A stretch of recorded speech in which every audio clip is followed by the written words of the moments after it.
একঘেয়েমি খাবার খাইতে খাইতে দিন দিন অতিষ্ঠ হয়ে যাচ্ছি। আসসালামু আলাইকুম। আজকে একটু সময় নিয়ে রান্না করব মজাদার খাবার। আজকে আমি একটু বাসায় তাড়াতাড়ি চলে এসেছি। কেন এসেছি তাও আপনাদের অবশ্য বলবো।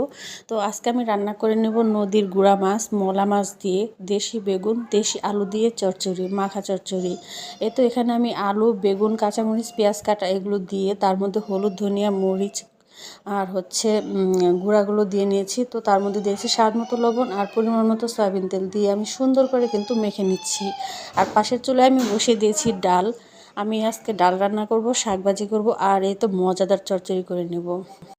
প্রতিদিনে আসলে দেরি হওয়ার কারণে আমি ঠিকমতো রান্নাটা করতে পারি না, আর সন্ধ্যার পর এতটা এনার্জিও থাকে না যে আবার রান্না করব।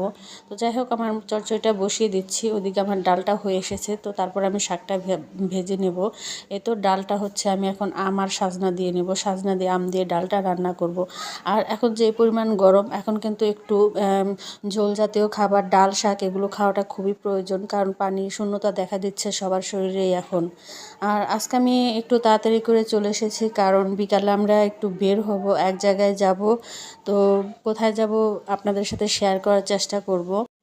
আমার ভিডিওগুলো আমি সম্পূর্ণ আপনাদের সাথে শেয়ার করতে পারি না, কারণ আমার পেজটা নতুন, বড় ভিডিও সাপোর্ট করবে না ওইরকমভাবে, সেই জন্য একটু একটু করে আপনাদের সাথে শেয়ার করে নেই।